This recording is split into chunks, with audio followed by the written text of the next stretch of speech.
আয় মাওলা, কার কাছে আমারে পাঠাইলেন? কার কাছে পাঠাইলেন?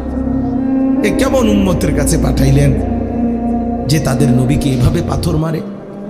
আমি তাদেরকে আপনার দিকে ডাকলাম আর তারা আমারে এইভাবে পাথর মারলো, এইভাবে পাথর মারলো।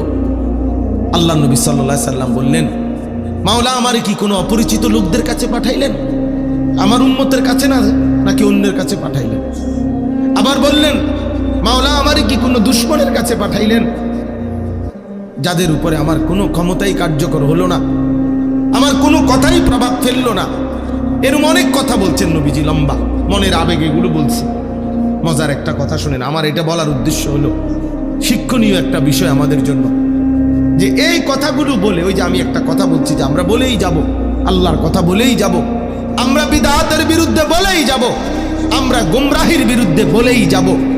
এই যে একটা কথা আছে, এইখানে নবীজি একটা কথা বলছে রাত্রি গভীরে, মাওলা আমি আপনার কাছে আমার মনের আবেগে এগুলো বললাম, তবে আমার একটা কথা মাওলা, আপনার কাছে আমি শুধু এতটুকু আবদার করি, ইনলাম তাকুন আলাইয়া গাদাবুন ফালা উবালি।